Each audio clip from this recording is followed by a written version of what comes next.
Ken. I've known you for 7 years now, and I don't admit that usually in public. He teases me all the time, so. So Ken is our broker here at Keller Williams, but he's been on the board, the real estate board, the local Reno Sparks Association of Realtors. He's been president. He's like I said, he pulls the numbers together. He used to pull the numbers together for him. He was the numbers guy. That would occupy a little bit of your time. Just a little. He also teaches CE classes for real estate agents. He teaches in our market center on our contracts and all kinds of good topics. So this isn't his first rodeo being up in front of a group. I feel really privileged that he's, well, we asked him, I didn't say we volunteered, but I volunteered him to come and speak. So without further ado. Thank you.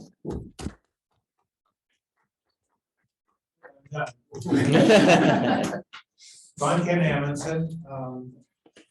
I have been doing this for 27 years now.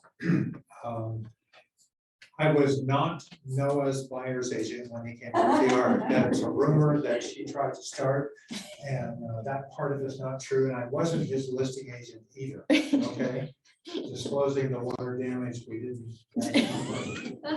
I've got a couple of just simple little 2-page handout things here that are coming from the screen,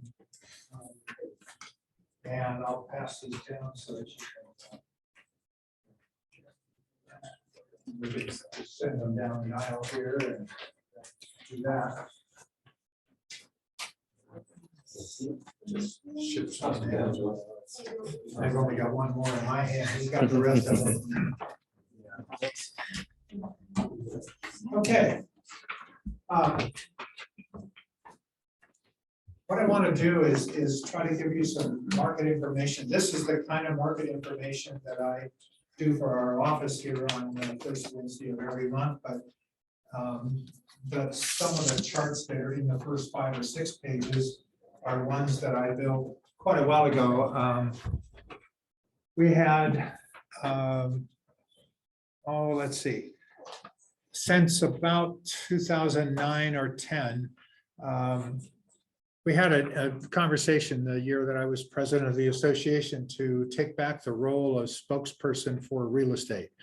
The newspaper and the TV stations and stuff would just go out and ask somebody questions, and they were producing an awful lot of things that weren't even true or not accurate. So we decided we would step in and try to take that back, and it's been pretty successful, I think, since then.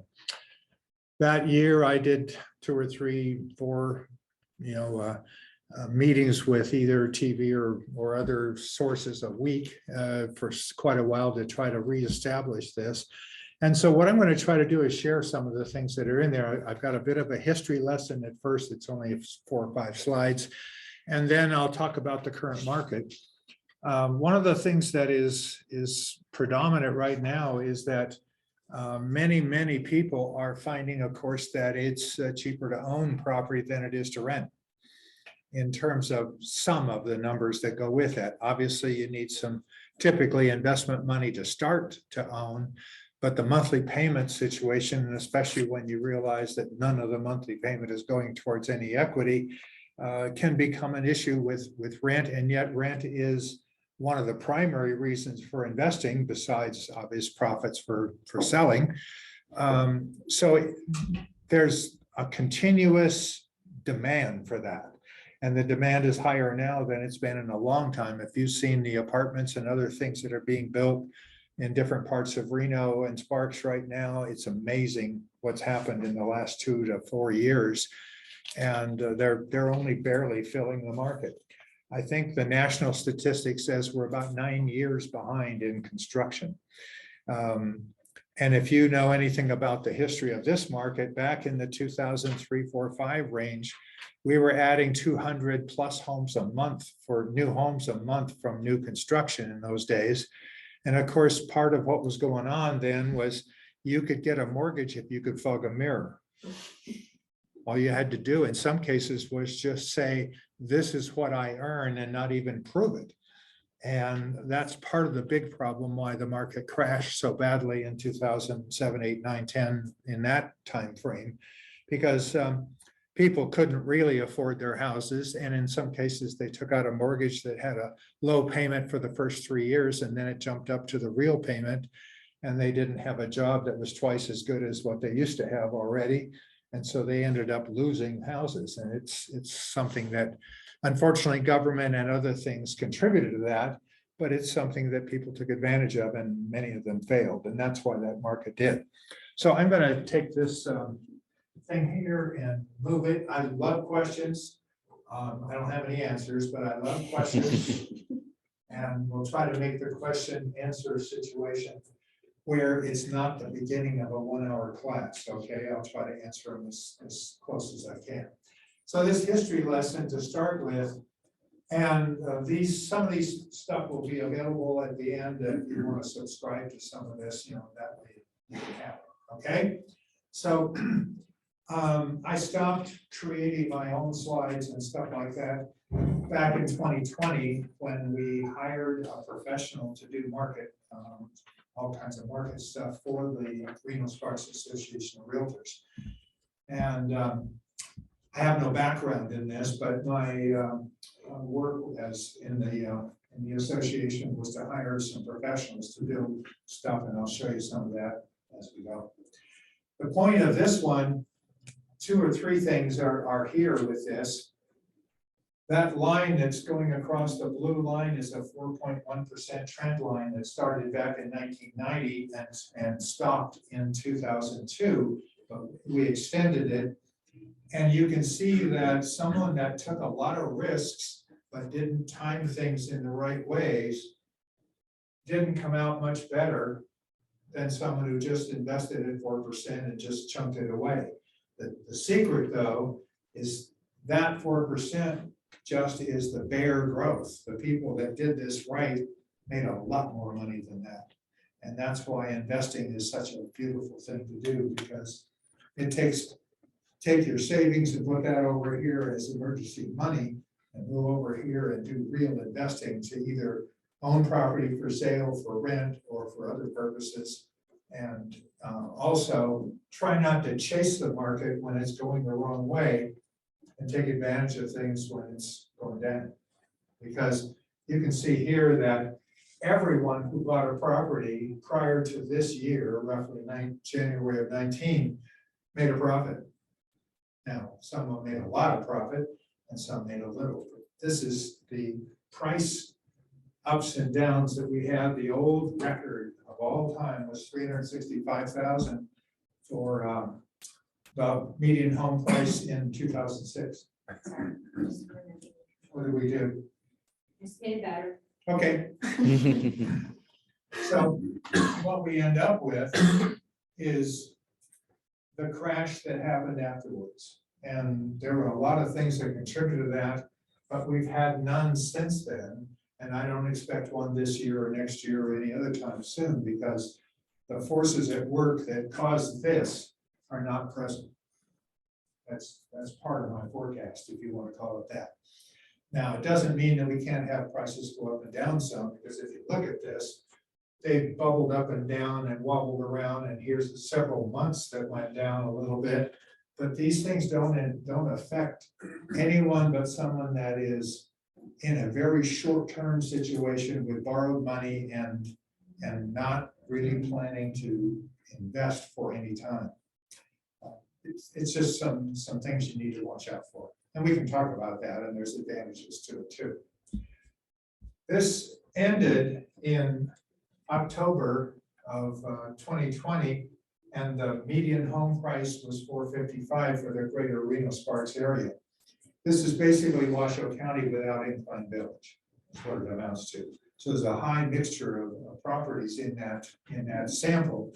And the median is different than the average. Most of you know this already. I'm talking to the crowd, but just the idea that half the properties were higher priced than that and half were lower. It's not affected very much at all by, for example, a high number of $1 million properties cause the average to change. Because you can have an average that's totally ridiculous and yet the median is half lower and half above. So what it really boils down to is most of the time, you end up with properties that are close to that center point, and the numbers drop off as they get further out to either high price or low price. Finding a property here, like a house right now, in the $100,000 to $200,000 range, it may be listed as a fixer-upper, but it probably should be called a dozer, all right? Because it probably can't even be lived in at that price, realistically. But there are still some in the 200 to 300 range occasionally, but they're usually need a lot of work. And the properties that are for first-time buyers are in that $300,000 to $400,000 range realistically now for most of it. And that makes it tough because you need income, you need credit or something. And it makes it very difficult to be a first-time buyer compared to what it was in the past. And let's face it, percentages trick us because something that goes up 4% from 100,000 is only $4,000. Something that goes up 4% from $400,000 goes up $16,000. And you get the idea that you need bigger chunks of money to do that. That's the phony part of talking about real estate without giving some of the details. Okay. So the thing that I think is interesting here is median family income from 2000 to approximately now went up from approximately 50,000 to approximately 80,000. The angle of this growth isn't like this one, is it? So it makes it tough, and that's a very difficult thing. Looking at this, one of the things that's funny about our market, we've been an isolated community forever. Joke was that Reno wasn't part of the United States even in a lot of times because we didn't suffer from some of the things that happened in California or the East Coast or Texas or up north, because our business was casino oriented almost exclusively. It had farms and ranches and those kind of things, and there wasn't much other stuff that was affected by world things going on, but occasionally there were. Now, of course, we've got lots of companies here in town and on the edges of our town that are headquarters for national companies and even international companies. The thing I found interesting about this when I built this is that price swing that we saw here in the red. It's interesting that the number of sales of residential homes, and this is residential homes, went, and the scale is not the same, obviously, the scale for the home sales are over here. But the point is, whoops, what did I do? I went, huh? I touched the screen. Yeah. What you can see here, though, is that the increase and decrease in sales sometimes followed the pricing, but didn't in a lot of cases. And the demand chased the market price up. And here, nobody apparently were taking advantage of the fall. And part of that reason is that financing was more difficult than a lot of other things, but it's just kind of not connected. And I'll show another one later on that makes that even more obvious. So when you look at active available homes, back in 2008, we had over 3,000 homes on the market actively in the same place as we presently have about 330 or 40 right now. So that gives you an idea of what goes on over time. When we got out of the crisis that happened back then, we started to have a more normal, or maybe it's normal, situation here with supply demand. And we're seasonal, so it goes up, the demand and supply goes up and down. But you'll notice that although it goes up and down some, sales just really is almost like a straight line coming across here. We've never sold more than 780 homes in any one month, no matter what we're talking about. That's almost impossible to think about based on the population going up tremendous amounts and the spread of homes and of course all the things we built. it's interesting that we've never been able to do any more demand. I'm not counting new homes because I only have, the source for this is the MLS, the multiple listing service, and they're typically resales. Although some new builders do put their homes in the MLS, most of this is resales. Okay, so just to give you a kind of a base as what's going on. Now, this is putting all three together in the same slot. We've got sales in green, active inventory in red, and of course the price is there. And this one goes from 2008 to last year. But the point is, you can see that the relationship between sales and inventory is a lot more related than price. The price did slow things down, and we have had serious, amounts of sales since then. So it's kind of a strange thing to look at. It's not pure supply demand, and it's not pure economics.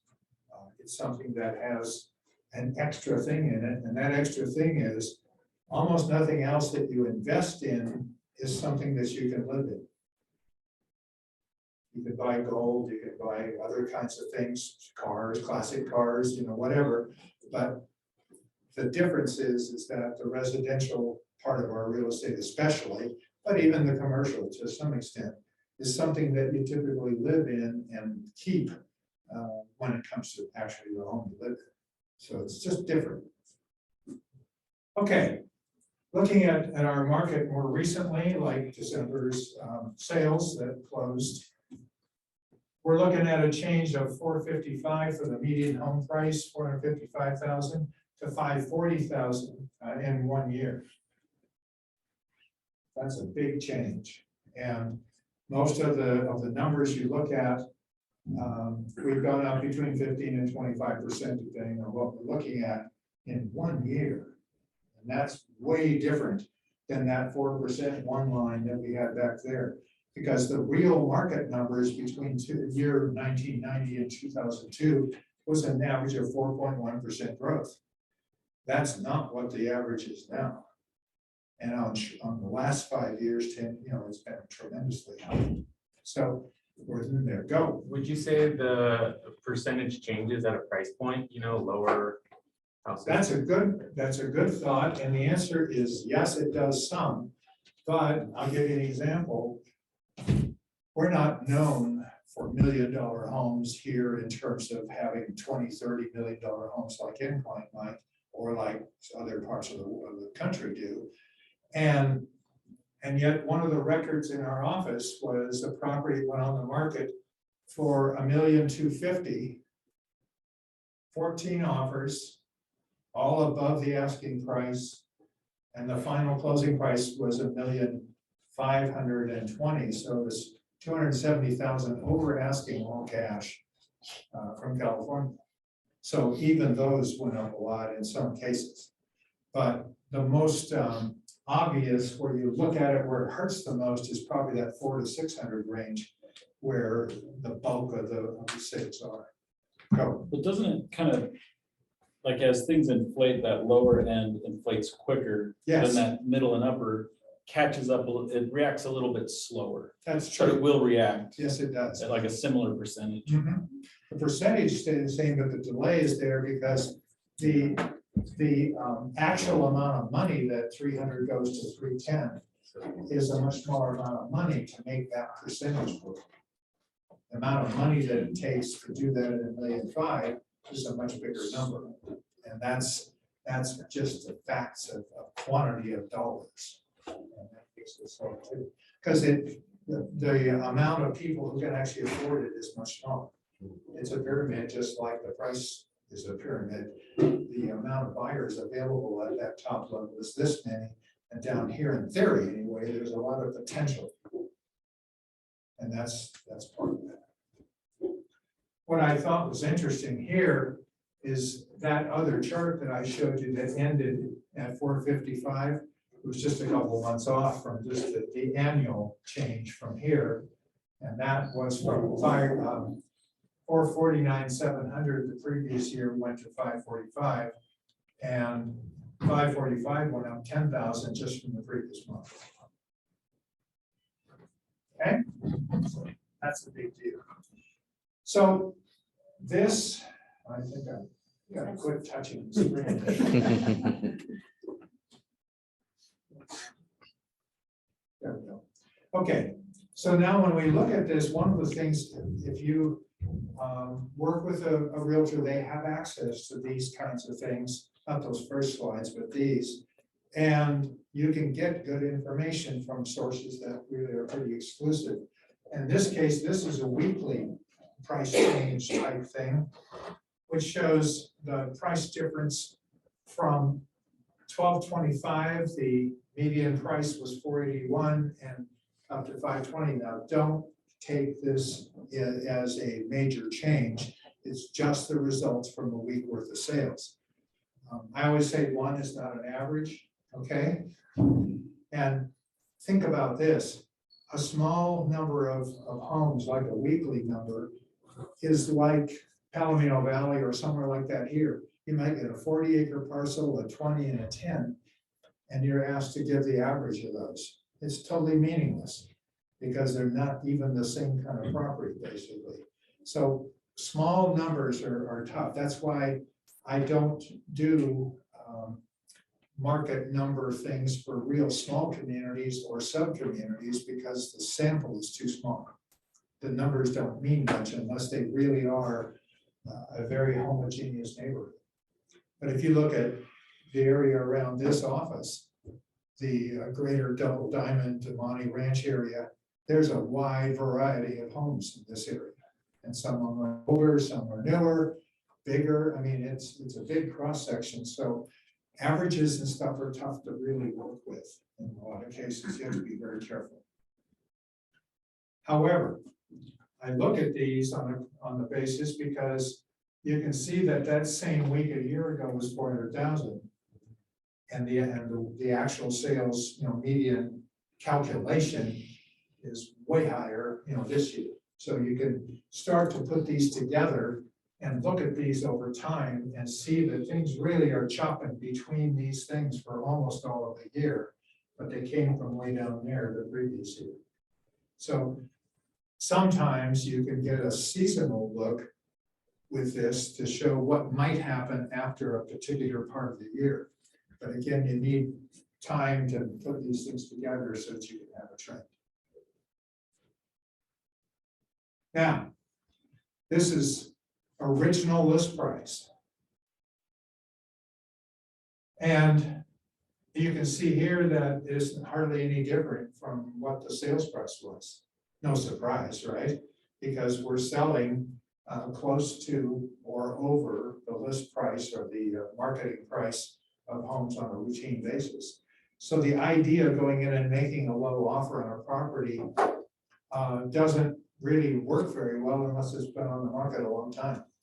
One of the things you can get though that will help you is we have access to the number of days on market and number of days in MLS and the history of all the times that it's been in the MLS at our fingertips. So you can find out that a house that's been on the market for 300 days is something that maybe you want to chase, or maybe you want to run screaming from the building, depending on what you find out, because it might be a house that nobody wants and is way overpriced and nobody is even really seriously selling it.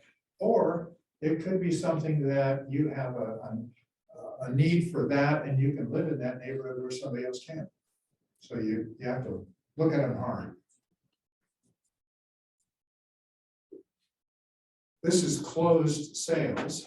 As you can see, it's seasonal because here in the winter time, we're on the low points.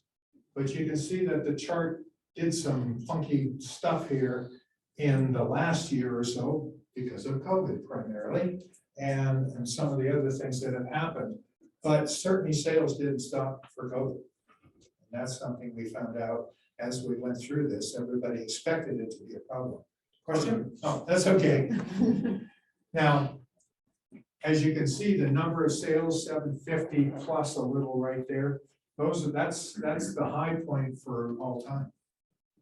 We haven't had one in the history of this that went a month where we sold more homes than that in the same area.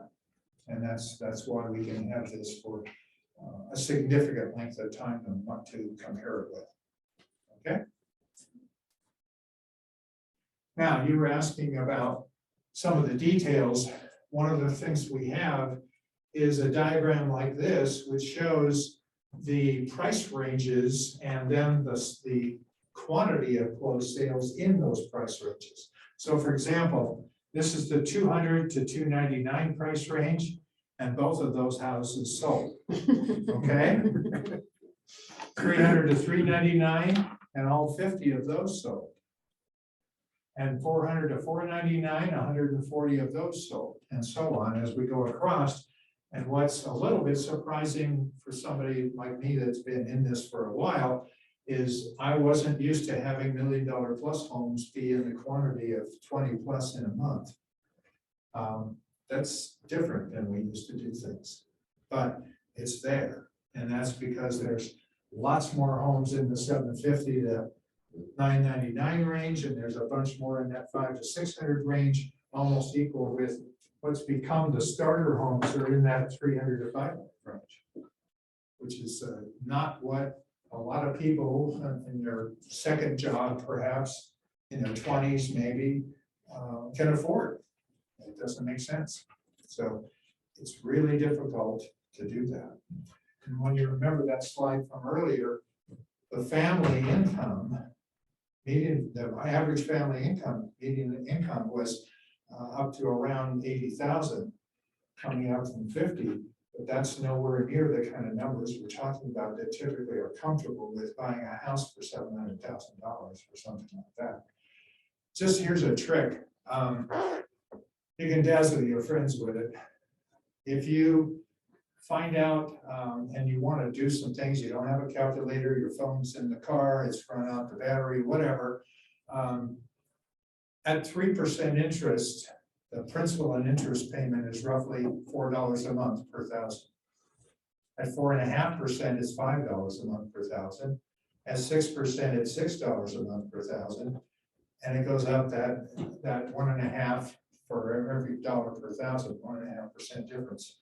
So you can do guesses at what the payment approximately would be, plus taxes and insurance and so on. And if you look down into the 0.5% changes, that kind of thing, it's around 34 cents per thousand per month that changes when the interest rate goes up on mortgages. So some of the things we're talking about right now, being worried about interest rate changes, they're going to make a difference, but on a $100,000 piece of mortgage, a change of 0.5% is going to add about $35 a month to that. So, Do you think with rising interest rates, it'll create more of a kind of a fervor or a desire to get in before they get too high? yeah. And creep prices even higher?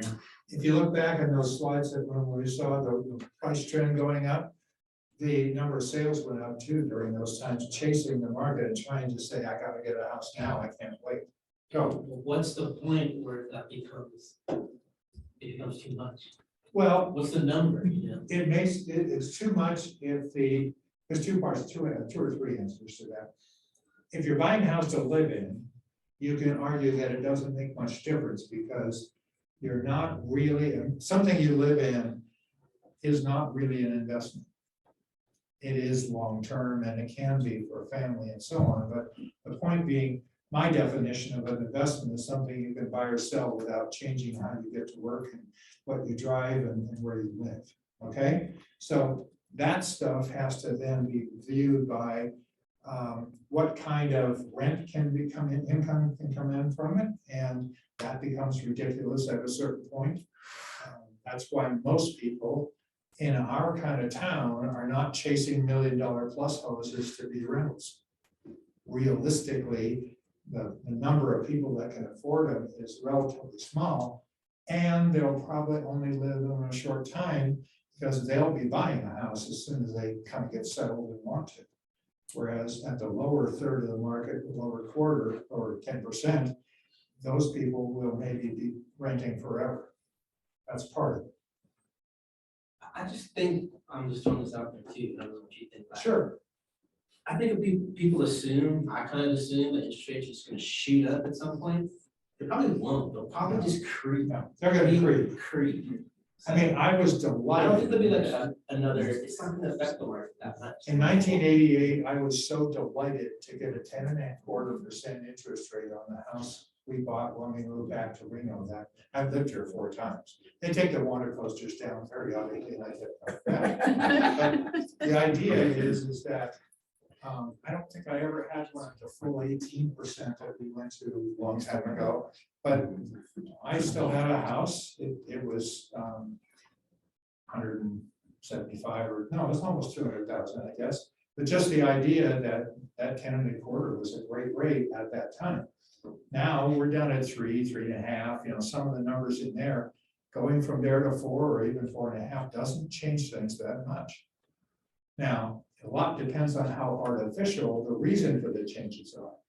If the government, you know, agencies just decide to do it with no real bounds, no fundamental reasons, that hurts us sometimes. And of course, if they need to, that's another. Can't count on too much economy and knowledge about investing from the government, I don't think. Okay. But you get the idea. This is the spread of where the bulk of the sales are, is here between 400 and 750. No big surprise, but that used to be way down in the lower end. And this just looks at a week. And no, this is the week that ended with New Year's, basically. So things are slower right after Christmas, but there's also people scrambling to get done in that calendar year. So there are people putting pressure on to close. So that number isn't that different from this one or this one, a year ago or a week before.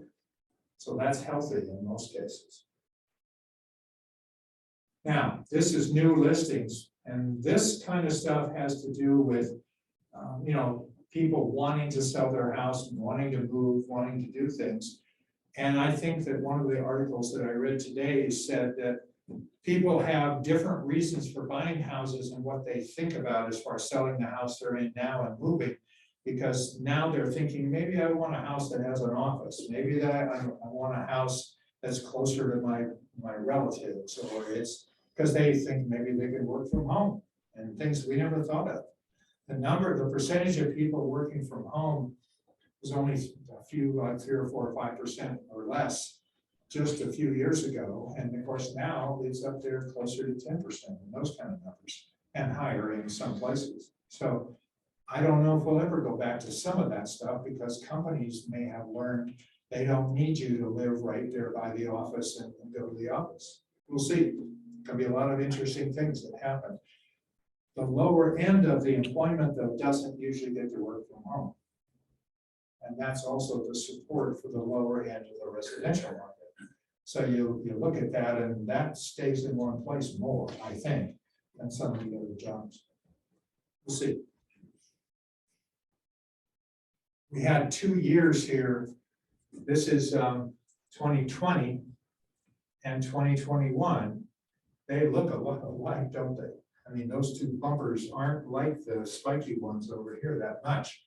And so I think we'll see some more stability in the future, just because things aren't quite as seasonal centered as they were. Because if you're working from home, things change and so on. So there's different things going on. And here is the new listings. You'll see that looking at it compared to the sales part, there's even more of the new listings in the 400 to 500 range this particular time in December, and then 2 almost even ones here. And this number is half of what it was in that previous number of sales. This is new listings available that are coming into the market, and some of these numbers are lower. So no surprise there either, because it's December, people putting their home on the market. That's when you stay home and have Christmas trees. So that's not a big surprise. We are still seasonal.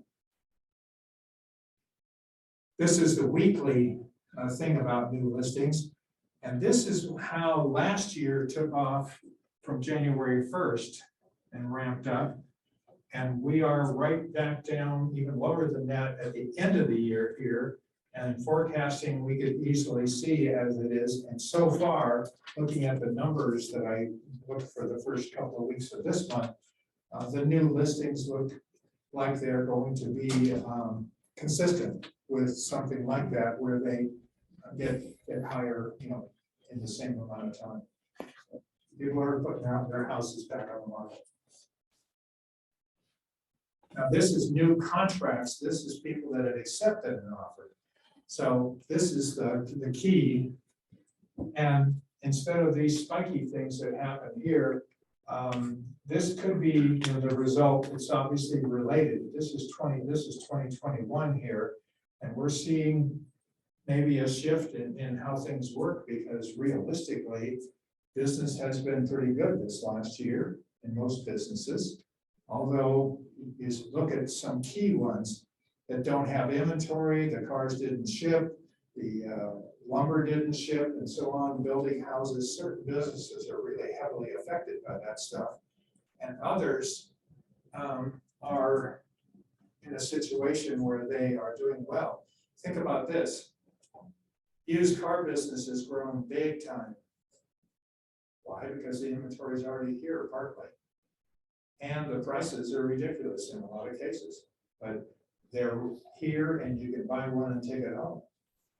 A new car, you may get it, and the last thing I just heard yesterday was more issues about, I think it was trucks mostly, but they were being shipped without some of the circuitry, so you may get the truck but no cruise control or something until they get the parts, later on in the year. So that's going to be kind of funky. I don't remember ever hearing about that ever in my history. So look at that. And the week endings thing, that's pretty consistent with a year ago, so I'm not too concerned about that. This is useful for more of the trending, and this looks very much at the end of this year, looks like where the previous year ended. So pretty normal, I think. Now, days to contract is something that I lobbied for in our multiple listing service a few years ago, because all we used to have was days on market, which included the time that your house was in escrow. If you think about the mechanics of buying a property, you put it on the market, you get an offer, it goes into what we call escrow here, but attorneys handle that stuff in some places in the East Coast. But the idea is now the buyer gets inspections and they get their money straight, and finally it closes. Well, the key is it's not on the market for that time, really. Technically, it could be on the market for a backup offer, but it's in contract. How long did it take to get the offer? Just a few years ago, that number was 30 days, 60 days, some serious amount of time. One of my next slides is called minutes to contract, okay? Because the number is interesting. I'll say it for you. But the idea here is 15 days.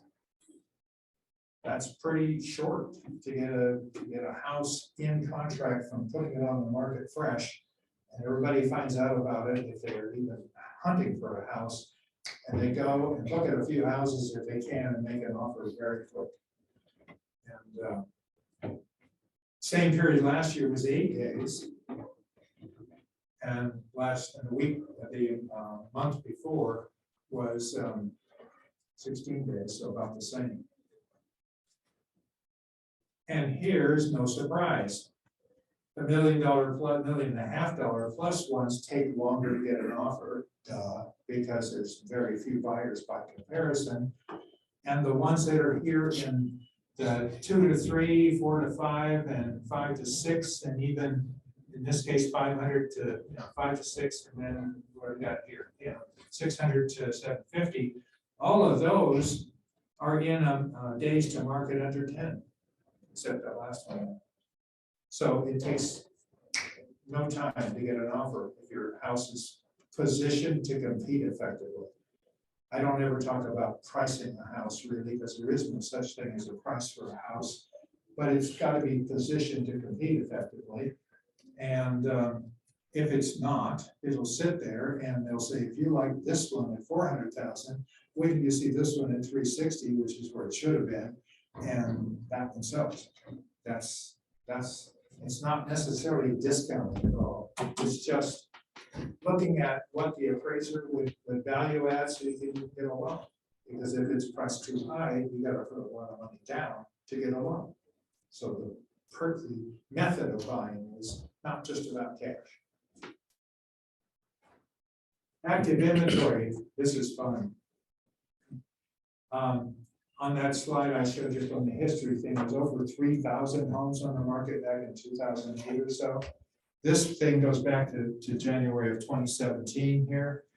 And looking at during that time, we had typically in the summertime, 1,400 homes, 1,500 homes on the market, well, close to that. We haven't been anywhere near that for a couple of years.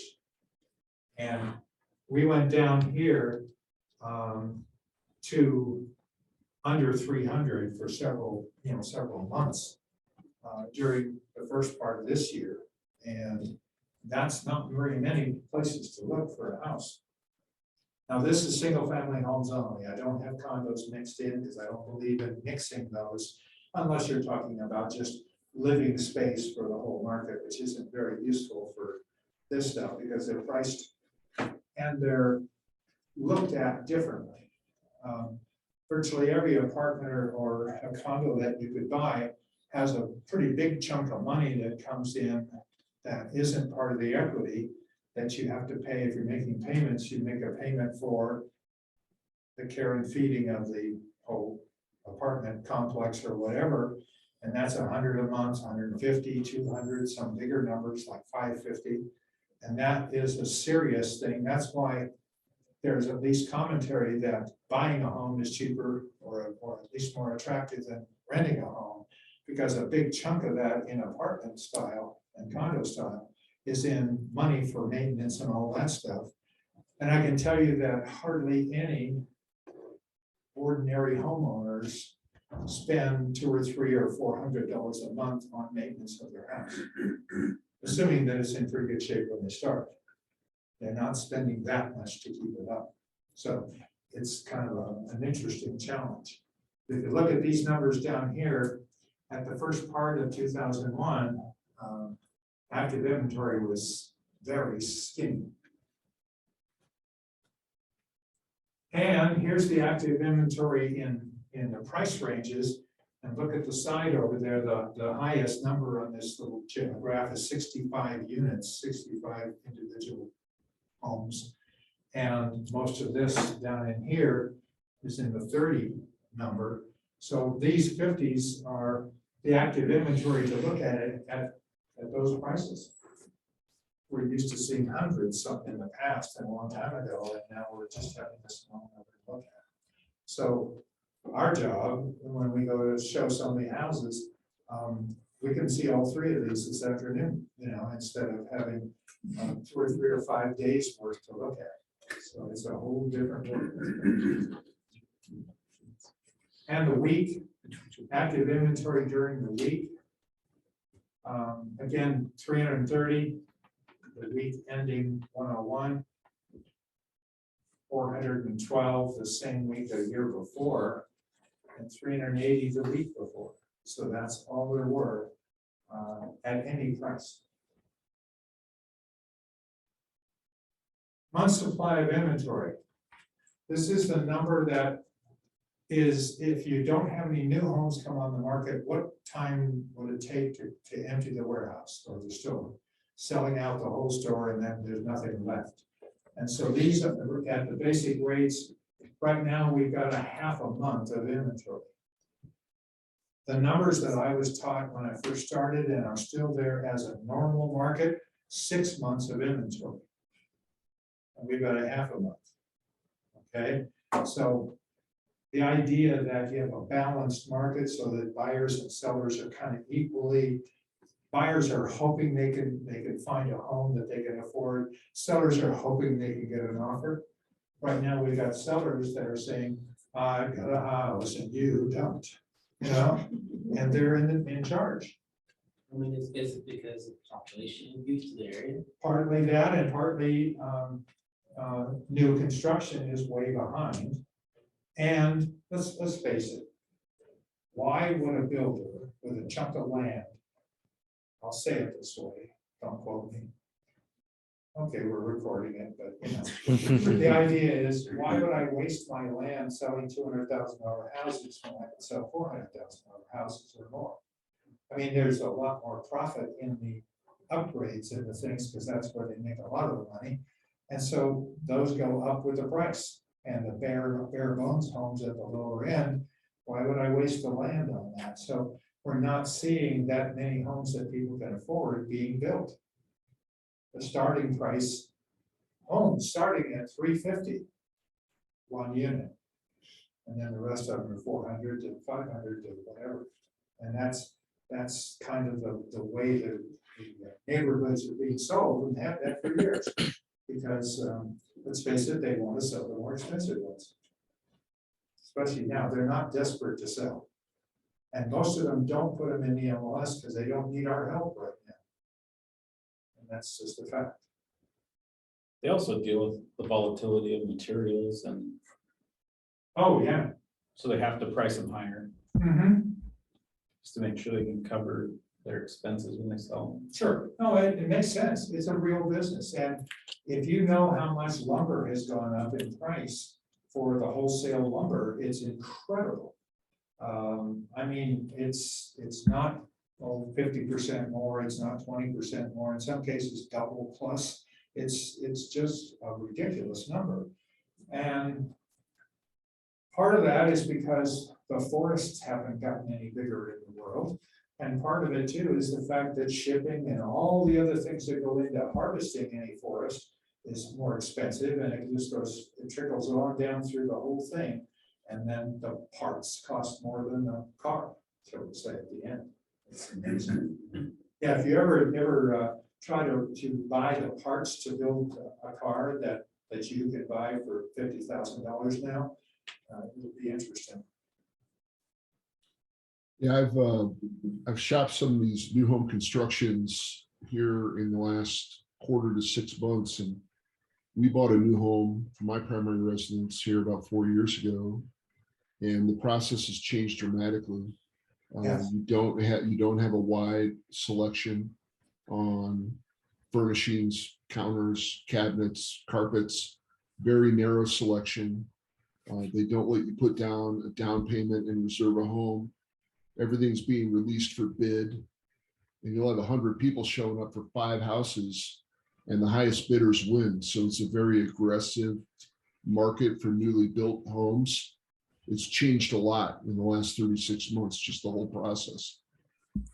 My previous career, my last 5 houses have been all new in different parts of the country, and I worked in Europe for a while too. And my other career was in wireless communications, cell phone startups and so on.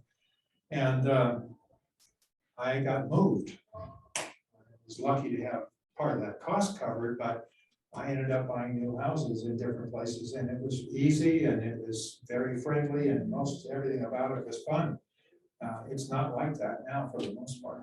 It's, as he said, very competitive and frustrating as all get out to have multiple people looking for the 1 house or 5 houses that are built. And if you order the house, we hope that we can have it built within a year or more. And then it becomes a question about where the parts are. Unsold listings, these are ones that expire. We used to have, back in 2018 and 19, in some parts of the year, and this comes down to winter, basically, like 160 homes would go off the market and either expire or be withdrawn. Now we're down here with 20. There you go. You know, 20 homes that are expired. They don't go on the market long enough to expire unless they're seriously overpriced or not positioned to compete effectively, shall we say, because they're asking a price that's this price that would have worked for that size house, but in the wrong neighborhood or the wrong conditions. Last year at this time, though, 36 unsold listings, 68. So there is a little increase, but not that much compared to these times in the past. Now, this is a week and a year of weekly numbers, and the weekly numbers have come up. There's no surprise, I don't think there, because prices have gone up significantly. The median went up $100,000 in that time. So it makes a difference. Distressed properties, these are basically foreclosures and that kind of stuff. Back in the day, back in the 2010, 11, 12, in that range, our market was almost 1/3 foreclosures, 1/3 short sales, and 1/3 normal sales. At a much smaller price than we see now, of course. Now we see about 1% or some token amount, because when you look at these, this is a percentage, in this case, percent of distressed listings. And that number is pushing, 3.5 here at this particular time. But it's a really small number by comparison. I don't see that coming back that much, because we have a strange situation in the whole country with all the employment numbers that you read about and see on TV, with millions of people that didn't come back to their jobs or something, but they're still making their payments some way or other, and then some of them are getting government money to make the payments, and then that could change this to some extent, but I don't see it becoming a crisis unless we had something else happen in the world or it affects our country that would cause serious unemployment or something else.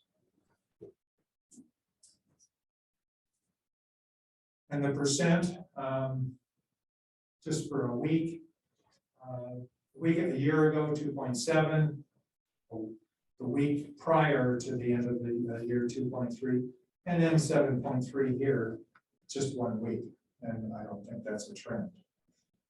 It's just something that spooks right here, and we'll see the next one come out just in a few days. Percent of price received. This, during those other times, the average amount you got was sometimes 85 to 95% max of the asking price.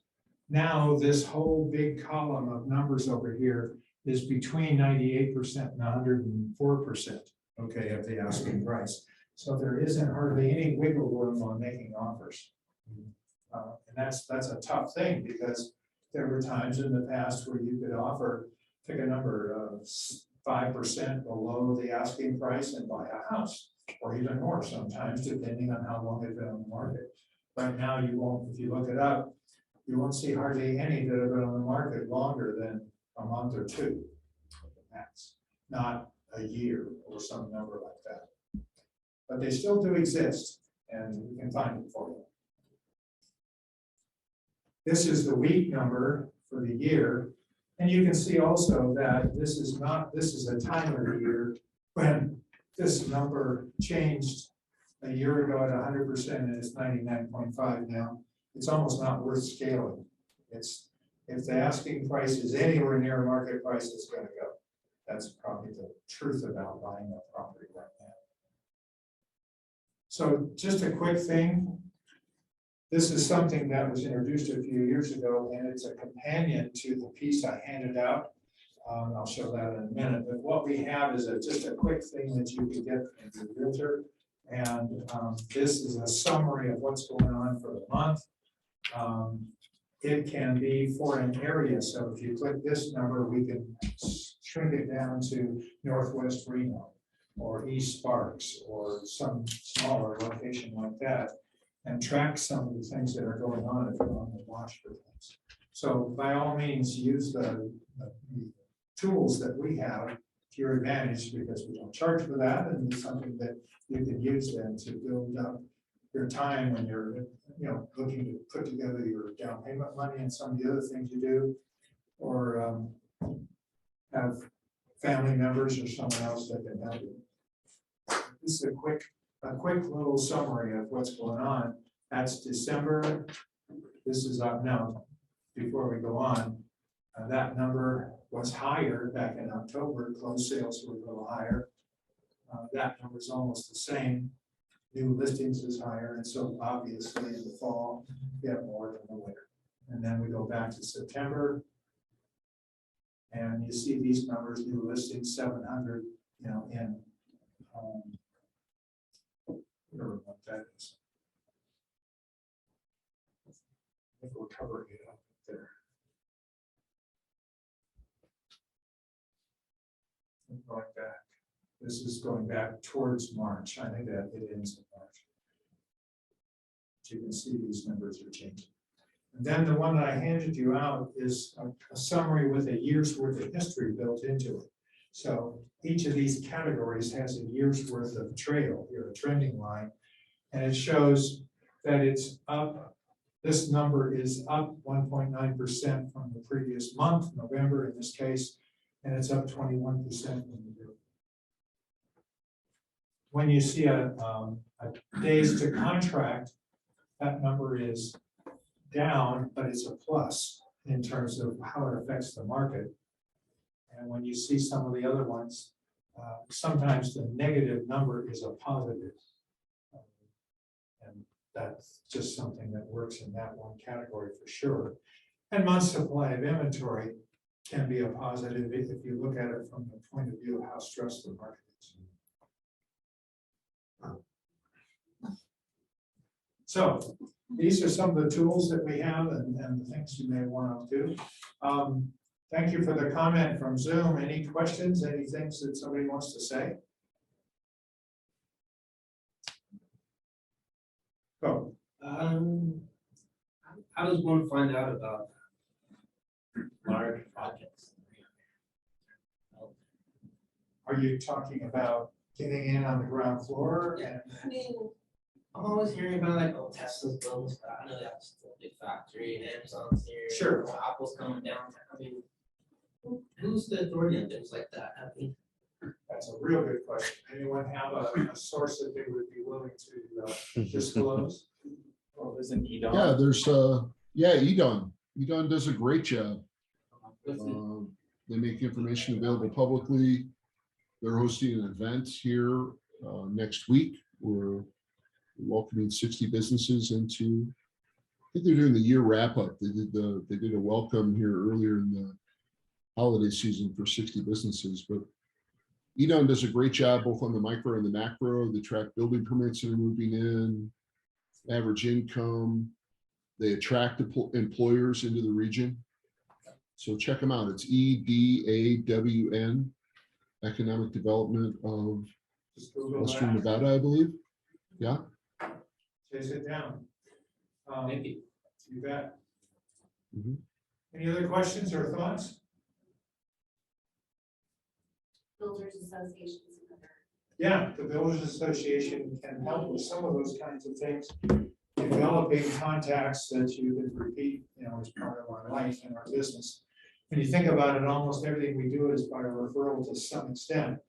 You're new in town, where's the best place to buy a chocolate milkshake? I mean, we ask questions typically to find almost anything. And I know myself, I'm not that willing to risk wasting my money on things that other people think is terrible most of the time. So we ask questions like that just to know where to go. And of course, doing that in real estate is smart too. Go. Title companies? Yes, title companies have information about those things. And some of them more than others, you know, have reports and other things. You could go to the title companies and they don't charge for these, but they'll definitely give reports.